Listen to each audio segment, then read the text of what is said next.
রাজনীতির মূল খেলাটা যে নীতির নয়, পারসেপশন বা ধারণার, তা তো সবাই জানেন। কিন্তু ভেবে দেখেছেন কি, বিজেপির 56 ইঞ্চির যে অপরাজেয় ব্র্যান্ড মোদিকে আপনারা চেনেন, তাতে ধস নামানোর কলকাঠিটা কি বিরোধীরা নাড়ছে, নাকি খেলাটা ছকা হচ্ছে একেবারে বিজেপি আর সরকারের ভেতরের অন্দরমহল থেকেই? কেন ছাত্র আন্দোলনের উত্তাপে ধর্মেন্দ্র প্রধানের ইস্তফা হলো, অথচ অমিত শাহকে সংসদের বাইরে রেখে সমস্ত খাড়ার কোপটা পড়তে দেওয়া হলো খোদ প্রধানমন্ত্রী নরেন্দ্র মোদীর উপর? তবে কি 2029-এর আগেই ব্র্যান্ড মোদীকে ছেঁটে ফেলে নতুন কোনো সমীকরণ তৈরির সুচতুর খেলা শুরু হয়ে গেছে লুটিয়েন্স দিল্লির অন্দরে? আজকের পর্বে আমরা খোলামেলা ডিকোড করব নম্বর 1 বনাম নম্বর 2 এর সেই ঠান্ডা লড়াই, বাকিপুর থেকে দাতিয়ার ভরাডুবি, আর সরকারের অন্দরের সেই অচেনা সমীকরণ যা বাইরে থেকে দেখা যায় না। সোজা হয়ে বসুন, কারণ আজকের বিস্ফোরক বিশ্লেষণ আপনার রাজনৈতিক দেখার নজরটাই বদলে দেবে। নমস্কার, আমি স্নেহা মুখার্জি, আর দৈনিক সংবাদ অনলাইনে আপনারা দেখছেন খবরের পিছনের খবর। রাজনীতিতে আসল খেলাটা নীতির চেয়েও বেশি পারসেপশন বা ধারণার। এতদিন বিজেপি আর নরেন্দ্র মোদী যে অপরাজেয় 56 ইঞ্চির ছাতির ভাবমূর্তি গড়ে তুলেছিলেন, তাতে কিন্তু বড়সড় চিড় ধরে গেছে। চেহারাটা আর আগের মতো নেই। একটা ভয়, একটা সংশয় যেন স্পষ্ট ফুটে উঠছে। যন্তর মন্তর থেকে শুরু হওয়া ছাত্র আন্দোলন যখন দাবানলের মতো পাটনা, মুম্বাই, এলাহাবাদ হয়ে দক্ষিণে ছড়িয়ে পড়ল, তখন ক্ষতিটা কার হলো? ধর্মেন্দ্র প্রধানের ইস্তফা দাবি থেকে অমিত শাহর ইস্তফার দাবি, সব কিছুর পর দিন শেষে আসল আঁচটা গিয়ে পড়েছে কার ওপর? সোজা দেশের প্রধানমন্ত্রী নরেন্দ্র মোদীর গায়ে। কারণটা খুব সোজা, এই সরকার মানেই তো নরেন্দ্র মোদী, ব্র্যান্ড বিজেপি মানেই তিনি। বিজেপির সূর্য, গ্রহ, নক্ষত্র, সপ্তর্ষিমণ্ডল সবই তো তিনি। সব ক্ষমতা, সব সিদ্ধান্ত যেখানে একজনকে ঘিরেই ঘুরে। কিন্তু এখানে আসল টুইস্টটা না অন্য জায়গায়। একটু রাজনৈতিকভাবে বিষয়টাকে ডিকোড করা যাক। প্রশ্নটা শুধু বিরোধীদের নিয়ে নয়, সরকারের ভেতর থেকে কি এমন কোনো চাল দেওয়া হচ্ছে যাতে মোদির এই অপরাজেয় ভাবমূর্তিটা ধুলোয় মিশে যায়? লক্ষ্যটা কি তবে 2029-এর লোকসভা নির্বাচন? মোদির মুখ সরিয়ে অন্য কাউকে সামনে আনার ছক কি দলের ভেতর থেকেই শুরু হয়ে গেল? পরিসংখ্যানটা দেখুন, 2024-এর নির্বাচনেও কিন্তু মোদির মুখ দেখেই ভোট হয়েছিল। ফল কি হয়েছিল? বিজেপি থমকে গিয়েছিল 240টি আসনে। একক সংখ্যাগরিষ্ঠতা মেলেনি। জনগণ তখনই বার্তা দিয়ে দিয়েছিল। আর আজ 2024 থেকে 2026, এই 2 বছরে এসে সেই ব্র্যান্ড মোদি আরও বিপন্ন। মোদির মধ্যরাতের ইনস্টাগ্রাম ভিডিওগুলো খেয়াল করেছেন, যেখানে দেশের যুব সমাজকে হুট করে ফ্রেন্ডস বলে সম্বোধন করে সংযোগ তৈরির মরিয়া চেষ্টা দেখা গেল। কেন? কারণ তার কাছে স্পষ্ট ফিডব্যাক পৌঁছে গেছে, ক্ষতি যা হওয়ার হয়ে গেছে। মানুষের ক্ষোভ এখন চরম শিখরে। যখন দেখা গেল ড্যামেজ কন্ট্রোল করা জরুরি, তখনই শিক্ষামন্ত্রীর ইস্তফা লিখিয়ে নেওয়া হলো। কিন্তু মূল খেলাটা চলছে অন্য জায়গায়। উদ্দেশ্যটা স্পষ্ট, পরবর্তী নির্বাচনের আগেই নরেন্দ্র মোদীর মুখটাকে এতটাই দুর্বল আর ব্যবহারের অযোগ্য করে তোলা, যাতে 3 বছর পর তার চেহারা সামনে রেখে দল আর ভোটেই যেতে না পারে। প্রশ্ন উঠতেই পারে, মোদীর এই ড্যামেজড ইমেজ মেরামত করার চেষ্টাটা করলো কে? কোনো দল বা কোনো মন্ত্রী নয়, করতে হলো নিজেকেই। ইনস্টাগ্রামে এসে ছাত্রদের ফ্রেন্ডস বলে ডেকে বড় মনের পরিচয় দিয়ে ক্ষমার নাটক করে অভিভাবক সাজার একটা চেষ্টা তিনি করেছিলেন। কেন জানেন? কারণ অবশেষে তার কাছে আসল গ্রাউন্ড রিপোর্ট বা ফিডব্যাকটা পৌঁছেছিল। সাধারণত কি হয়, রাজতন্ত্রে রাজার চারপাশে থাকা দরবারিরা কখনোই আসল সত্যিটা রাজাকে জানতে দেয় না, সত্যি খবর পৌঁছতে দেয় না। দরবারিরা সবসময় বলে, মহারাজ সব ঠিক আছে। আর এই তোষামোদের চক্করে একদিন পায়ের নিচে মাটিটা কখন সরে যায় রাজা টেরও পান না। কিন্তু মোদির ক্ষেত্রে দৃশ্যটা একটু অন্যরকম। তিনি নিজেই বলে থাকেন, আমি রোজ 2 কেজি করে গালি খাই। কিন্তু এবার গালির ওজনটা আর 2 কেজিতে আটকে ছিল না, সেই ওজনটা 5 কেজি 10 কেজি ছাড়িয়ে বহু উপরে উঠে গিয়েছিল। পরিস্থিতি যে হাতছাড়া হচ্ছে, ক্ষোভের মাত্রা যে মাত্রাতিরিক্ত বেড়ে গেছে, সেই খবরটা পৌঁছানো মাত্রই তিনি বাধ্য হলেন কোর্স কারেকশন বা ভুল শুধরে নেওয়ার মতো পথে হাঁটতে। আর সেই কারণেই সেই মধ্যরাতে ইনস্টাগ্রামের ভিডিও লাইভ। পরপর 3-4 বার চেষ্টা করলেন যুব সমাজের সাথে যোগাযোগ তৈরি করে সেই ড্যামেজ কন্ট্রোল করতে। এখন আবার চুপ মেরে গেছেন। তবে দরবারি রাজনীতির অন্দরমহলের সমীকরণটা এখানেই শেষ নয়, একটু ভেতরে ঢোকা যাক। নাম্বার 1 বনাম নাম্বার 2, অর্থাৎ মোদি ও অমিত শাহ নিজস্ব শিবিরের খেলাটা কোথায় দাঁড়াচ্ছে? উড়িষ্যার পরাক্রমশালী ও অত্যন্ত রিসোর্সফুল সংঘের ভরপুর ব্যাকগ্রাউন্ডে থাকা নেতা ধর্মেন্দ্র প্রধানের ইস্তফা হয়ে গেল। অন্যদিকে বিহারের বাঁকিপুর থেকে উঠে আসা নীতিন নবীন, যিনি এখন বিজেপির সর্বভারতীয় সভাপতি, এই যে একে একে পাশা বদলাচ্ছে, মন্ত্রীদের পদত্যাগের নেপথ্যে কাদের হাত কাজ করছে? প্রশ্ন উঠতে পারে, নম্বর 1 আর নম্বর 2 এর মধ্যে কি সরাসরি কোনো কোন্দল রয়েছে? রাজনৈতিক বিশ্লেষকরা কিন্তু বলেন, বাহ্যিক দৃষ্টিতে তাদের সম্পর্ক যেমনই দেখাক না কেন, তাদের অনুগামীদের মধ্যে আসল লড়াইটা চরম সীমায় পৌঁছেছে। ওপরে ওপরে সব ঠিক দেখালেও ভেতরের ছবিটা অন্য কথা বলে। লুটিয়েন্স দিল্লির রাজনৈতিক মহলে জোর আলোচনা, ধর্মেন্দ্র প্রধানের ইস্তফা নিয়ে আসলে অমিত শাহকে দুর্বল করার একটা সুচতুর খেলা হয়েছে। এটা বুঝতে পেরেই নাকি গোঁসা করে খিল তুলে দলের মধ্যে অমিত শাহ পাল্টা প্রেশার পলিটিক্স খেলছেন। বুঝুন, ধর্মেন্দ্রের ইস্তফাটা কে দিলেন? সেটা তো প্রধানমন্ত্রী মোদি নিজের সিদ্ধান্ত, তারই একচ্ছত্র অধিকার। আর ঠিক এখানেই লুকিয়ে রয়েছে আসল বিষাদ আর তীব্র আক্রোশ। যে মানুষটা ব্র্যান্ড মোদিকে তৈরি করতে গত 25 বছর ধরে নিজের রক্ত ঘাম এক করে দিলেন, প্রতিটা রাজনৈতিক চালে নিজের সর্বস্ব বাজি রাখলেন, আজ তাকেই কিনা কোণঠাসা করার নীল নকশা সাজানো হচ্ছে। নিজের সবচেয়ে ভরসাযোগ্য সেনাপতিদের একে একে বলি হতে দেখেও হাত পা গুটিয়ে বসে থাকতে হচ্ছে। এর চেয়ে বড় অপমান আর কি হতে পারে? বুক ফাটা এই নীরবতা আসলে কোনো আত্মসমর্পণ নয়, এটা ঝড়ের পূর্বাভাস। অমিত শাহর এই গোঁসা ঘরের খিল তোলাটা কি শুধুই অভিমান, নাকি ক্ষমতার অন্দরে পাল্টা আঘাত হানার জন্য বারুদে আগুন দেওয়ার প্রস্তুতি? রাজনীতিতে যে মানুষটা কখনো হাঁটতে শিখেনি, তাকে এইভাবে কোণঠাসা করলে তার প্রতিক্রিয়াটা কতটা ভয়ঙ্কর হতে পারে তা বোধহয় মোদি শিবিরের হিসেবের খাতাতেও নেই। এবার কিছু বাস্তব রাজনৈতিক উদাহরণে নজর দেওয়া যাক। দাতিয়া বিধানসভার উপনির্বাচন, মধ্যপ্রদেশের ঘাঁটিটা কংগ্রেসের কাছে আবারও হেরে গেল বিজেপি। দাতিয়া থেকে যাকে টিকিট দেওয়া হয়েছিল তিনি মোদির সব জনসভা ও প্রোগ্রাম সামলাতেন, অর্থাৎ তিনি ছিলেন খোদ মোদির পছন্দের প্রার্থী। অমিত শাহর ঘনিষ্ঠ নরোত্তম মিশ্র টিকিট পাওয়ার দাবি জানিয়েও শেষ পর্যন্ত ঘরে দাঁড়াতে বাধ্য হন। অমিত শাহর ঘনিষ্ঠ নরোত্তম মিশ্র টিকিট পাওয়ার দাবি জানিয়েও শেষ পর্যন্ত সরে দাঁড়াতে বাধ্য হন। কিন্তু তা সত্ত্বেও দলের ইলেকশন ম্যানেজাররা সেই কেন্দ্র বের করতে পারলেন না। এবার আসুন বিহারের বাঁকিপুর বিধানসভার উপনির্বাচনে। দীর্ঘ 31 বছর ধরে যে আসন বিজেপির দখলে ছিল, জাতীয় সভাপতি নীতিন নবীনের সেই আসনটিও হাতছাড়া হয়ে গেল। বিহারে অমিত শাহর পছন্দের দুই মুখ, সম্রাট চৌধুরী, তা সত্ত্বেও এমন ভরাডুবি কিভাবে ঘটল? সম্রাট বিহারে বিজেপির প্রথম মুখ্যমন্ত্রী। পাটনার গদিতে বসার পর সম্রাটের কাছে বাঁকিপুর ছিল প্রথম পরীক্ষা। প্রথম পরীক্ষাতেই ডাহা ফেল করলেন তিনি। রাজনীতিতে কিন্তু সবসময় কোনো লিখিত প্রমাণ থাকে না, থাকে কেবল টকিং পয়েন্ট বা জল্পনা।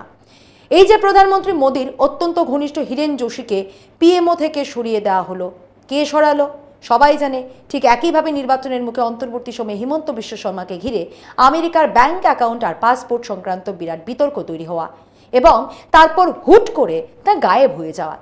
তিনি কার লোক ছিলেন? এমনকি ড্রিম ইলেভেনের মতো বৃহৎ কর্পোরেট লড়াই সামলাতে যে গভীর প্রশাসনিক যুদ্ধ চলেছে, তাও কি এই ক্ষমতার লড়াইয়েরই অংশ নয়? সব মিলিয়ে খেলাটা স্পষ্ট। দলীয় অনুগামীদের একে অপরকে চেপে ধরার এই অন্তর্বর্তী লড়াইয়ে ক্ষতি হচ্ছে কেবল ব্র্যান্ড মোদিরই। সরকারের ভেতরে যতই অল ইজ ওয়েল দেখানোর চেষ্টা করা হোক না কেন, পর্দা টেনে ঢাকা খবরগুলোর নিচে কিন্তু তীব্র রাজনৈতিক ও কর্পোরেট দ্বন্দ্বে তোলপাড় চলছে। যেখানেই অতিরিক্ত ক্ষমতার কেন্দ্রীভবন, সেখানেই অন্তর্দ্বন্দ্ব। এটা কোনো রকেট সায়েন্স নয়, রাজনীতির স্বাভাবিক নিয়ম। আর ক্ষমতা যত দীর্ঘস্থায়ী হয়, এই সংঘাত তত বেশি প্রকট হয়ে ওঠে। তবে আসল প্রশ্নটা অন্য জায়গায়। দাতিয়া বা বাঁকিপুরের মতো উপনির্বাচনে বিজেপির এই ভরাডুবির দায় কার? কেন্দ্র থেকে নরেন্দ্র মোদী ও অমিত শাহ নিশ্চয়ই এর দায় এড়াতে পারেন না, কিন্তু রাজ্যগুলোর লোকাল লিডারশিপ, যেমন বিহারে মুখ্যমন্ত্রী সম্রাট চৌধুরী, মধ্যপ্রদেশের মুখ্যমন্ত্রী মোহন যাদব বা নবনিযুক্ত জাতীয় সভাপতি নীতিন নবীন, জবাব তো তাদেরই দিতে হবে দলকে। সাধারণ রাজনৈতিক হিসেব বলে উপনির্বাচন সবসময় ক্ষমতায় থাকা দলের পক্ষে যায়, কারণ সম্পূর্ণ প্রশাসনিক কলকাঠি, সরকারি সিস্টেম আর রাষ্ট্রযন্ত্র তাদের হাতে থাকে। বিরোধীদের জন্য শাসক দলের বিরুদ্ধে উপনির্বাচনে জেতা পাহাড় প্রমাণ কঠিন কাজ। কিন্তু সেই সব ফিল গুড ফ্যাক্টর থাকা সত্ত্বেও যদি আপনি হেরে যান, তবে তা চরম ব্যর্থতা। বিহারে ধাক্কাটা সবচেয়ে মারাত্মক। এই প্রথম বিহারে বিজেপির মুখ্যমন্ত্রী পদে কেউ বসলেন, আর প্রথম ইউনিট টেস্টেই তিনি ফ্লপ। নানা বিতর্কে ঘেরা বা যোগ্যতা নিয়ে প্রশ্ন ওঠা কাউকে মুখ্যমন্ত্রী করার খেসারত কি এইভাবেই দিতে হচ্ছে? দ্বিতীয় পয়েন্ট, জাতীয় সভাপতির লজ্জা। নিজের ঘরের আসন অর্থাৎ বাঁকিপুর কেন্দ্র রক্ষা করতে পারলেন না জাতীয় সভাপতি নীতিন নবীন স্বয়ং। এর অর্থ পরিষ্কার, হয় দলীয় সিদ্ধান্ত বা টিকিট বন্টনে সভাপতির কোনো কথাই শোনেনি কেন্দ্রীয় নেতৃত্ব, নয়তো তিনি নিজেই নির্বাচন সামলাতে ব্যর্থ হয়েছেন। মোহন যাদব, সম্রাট চৌধুরী কিংবা নীতিন নবীন প্রশ্নের মুখে এখন সবাই। কিন্তু দিনের শেষে পুরো ড্যামেজটা গিয়ে পড়ছে কার ঘাড়ে? ওই একটাই মুখ, নরেন্দ্র মোদী। সেই কারণেই তো বিরোধী থেকে সাধারণ মানুষ সবার দাবি এখন একটাই, সংসদের বাদল অধিবেশনে অমিত শাহর অনুপস্থিতি চলবে না, তাকে নিজে এসে সংসদের ভেতরে দাঁড়িয়ে সমস্ত প্রশ্নের জবাব দিতে হবে। সংসদীয় রাজনীতি এখন চরম উত্তপ্ত। রাহুল গান্ধী একদম সাফ কথা বলে দিয়েছেন, হোম মিনিস্টার অমিত শাহ যতক্ষণ না সংসদে আসবেন ততক্ষণ সংসদ চলবে না। কিন্তু প্রশ্ন হলো, অমিত শাহ কি নিজে থেকে এড়িয়ে চলছেন, নাকি খোদ নরেন্দ্র মোদী তাকে আপাতত দূরে থাকতে বলেছেন? মোদী নিজেও তো সংসদে আসছেন না। রাজনৈতিকভাবে বিষয়টাকে ডিকোড করলে স্পষ্ট বোঝা যায় নির্দেশটা ওপর থেকেই এসেছে। শীর্ষ নেতৃত্বের বার্তা খুব পরিষ্কার, এখন সংসদে যাওয়া মানেই নিজেদের পায়ে নিজেরা কুড়োল মারা। অলরেডি যে ড্যামেজটা হয়েছে সেখানে গিয়ে প্রশ্নের মুখে পড়লে ড্যামেজের কফিনে আরও দুটো প্যারেক ঠোকা হবে। তার চেয়ে বরং বিষয়টাকে ঠান্ডা হতে দাও। 15ই আগস্ট লালকেল্লা থেকে মাথায় জমকালো পাগড়ি পরে আগে ভাষণ পর্বটা হয়ে যাক। সংসদের অধিবেশন না চললে সরকারের খুব একটা ফারাক পড়ে না, কারণ কলকাঠি তাদের হাতেই থাকে। দরকার পড়লে দেশ জুড়ে ক্ষোভের হাওয়া ঠান্ডা হলে পরে একটি বিশেষ অধিবেশন ডাকতে পারে সরকার। মনে করে দেখুন, 17ই এপ্রিল যখন ডিলিমিটেশন বিল সংসদে আটকে গিয়েছিল, তখনও তো সরকার 3 দিনের বিশেষ অধিবেশন ডেকেই কাজ উদ্ধার করেছিল। এবারও সূত্রের খবর 16, 17 এবং 18 তারিখে নাকি বিশেষ অধিবেশন ডাকার পরিকল্পনা চলছে। তবে সংসদ বিষয়ক মন্ত্রী কিরেন রিজিজুর ভূমিকাটা এখন বেশ করুন। তার কাজ সংসদ চালানো, কিন্তু তিনি নাকি ইতিমধ্যেই 3 বার রাহুল গান্ধীর দরবারে হেঁটেছেন। আর রাহুল গান্ধী একদম চাঁচাছোলা ভাষায় দুটি প্রধান শর্ত তুলে ধরেছেন। 1 নম্বর শর্ত, ছাত্র আন্দোলনের উপর লাঠি চালানো বা ছড়রা বন্দুক ব্যবহারের নির্দেশ কে দিয়েছিল? স্বরাষ্ট্রমন্ত্রী অমিত শাহকে সংসদে এসে তার জবাব দিতেই হবে। আর নাম্বার 2, রাম মন্দিরে প্রণামী চুরি, কারা কারা সেই চুরির ভাগ পেয়েছে? যেহেতু বিষয়টা কোটি কোটি মানুষের আস্থার, তাই সংসদে এ নিয়ে আলোচনা হতেই হবে। রিজিজু নিজেই নাকি ঘনিষ্ঠ মহলে স্বীকার করেছেন, এই অধিবেশনটাই তো সামলাতে পারছি না, আবার বিশেষ অধিবেশন। তাছাড়া বর্তমানে বিজেপির যে রাজনৈতিক সংস্কৃতি, তাতে কিরেন রিজিজুর পক্ষে স্বরাষ্ট্রমন্ত্রীকে নির্দেশ দিয়ে সংসদে টেনে আনা এক কথায় অসম্ভব। সংসদীয় রাজনীতিতে ক্ষমতা প্রদর্শনের একটা নিজস্ব ব্যাকরণ থাকে। নম্বর 1 বা নম্বর 2কে গিয়ে বলার মতো ক্ষমতা কিরেন রিজিজুর নেই যে আপনি সংসদে চলুন তবেই সংসদ চলবে।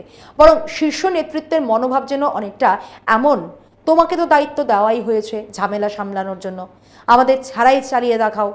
কিরেন রিজিজুকে মন্ত্রী করার পেছনে বিজেপির অঙ্কটা বেশ হিসেবে ছিল। তিনি কংগ্রেস থেকে আসা নেতা, দলমত নির্বিশেষে সবার সাথেই তার ভালো হাসি মুখ সম্পর্ক। উপরন্তু রাহুল গান্ধীর মতো তিনিও ফিটনেস ফ্রিক, দুজনেই দৌড়োদৌড়ি, সাইক্লিং আর ওয়ার্কআউট পছন্দ করেন।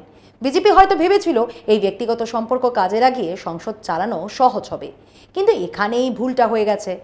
কারণ রাহুল গান্ধী কিন্তু ব্যক্তিগত সম্পর্ক আর রাজনীতিকে সম্পূর্ণ আলাদা রাখতে জানেন। তার সোজা কথা, ব্যক্তিগত ভাইচারা আলাদা, আমার ঘরে এসো, একসাথে খাবো, ব্যায়াম করব, সাইক্লিং করব, এমনকি বক্সিংও করব। কিন্তু রাজনীতি, সেখানে স্বরাষ্ট্রমন্ত্রী অমিত শাহকে সংসদে এসে লাঠিচার্জ ও প্যারেড গানের জবাব দিতেই হবে।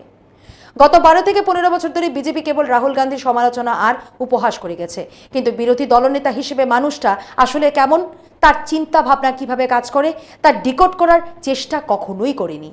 পৃথিবীর যে কোনো যুদ্ধ যেমন শেষ পর্যন্ত আলোচনার টেবিলেই মিটে যায়, তেমনি রাজনীতির সমাধানও আসলে বার্তায় বা ডায়লগে। কিন্তু এই মোদী সরকার যেন কিছুতেই বুঝে উঠতে পারছেন না রাহুল গান্ধীর সাথে কথা বলার ভাষাটা ঠিক কী হওয়া উচিত। রাহুল গান্ধীর রাজনৈতিক কৌশলটা এখন ভীষণ স্পষ্ট। তিনি ছাত্র আন্দোলনের এই জ্যান্ত আগুনটাকে কিছুতেই নিভতে দিতে চান না। কিন্তু খেয়াল করে দেখুন কৌশলটা কত চতুর। যে ছাত্রছাত্রীদের চোখে প্যালেট গান লেগেছে কিংবা মুম্বাই পাটনা থেকে আসা আন্দোলনকারী ছাত্ররা কাউকে কিন্তু এআইসিসি বা কংগ্রেস কার্যালয়ের অফিসিয়াল পোডিয়ামে বসিয়ে প্রেস কনফারেন্স করানো হচ্ছে না। সমস্ত মিডিয়া বাইট দেওয়া হচ্ছে 10 জনপথের বাইরে, সোনিয়া গান্ধীর বাসভবনের সামনে খোলা রাস্তায়। কেন? যাতে শাসক দল কাল এসে বলতে না পারে যে দেখো কংগ্রেস ছাত্রদের ব্যবহার করে রাজনৈতিক ফায়দা লুটছে। রাহুল গান্ধী পরিষ্কার বলছেন এটা আমার কোনো নিজস্ব দাবি নয়, এটা দেশের যুব সমাজ ও ছাত্রদের দাবি। তিনি নিজে পেছনে দাঁড়িয়ে ছাত্রদের হাতে মাইক তুলে দিচ্ছেন যাতে আসল শটটা ছাত্র সমাজ থেকেই উঠে আসে। রাজনীতিতে কোনটা করা উচিত আর কোনটা বুদ্ধিমানের মতো এড়িয়ে যাওয়া উচিত সেই সূক্ষ্ম রাজনৈতিক চালটা বুঝতে অনেকেই ভুল করে বসেন।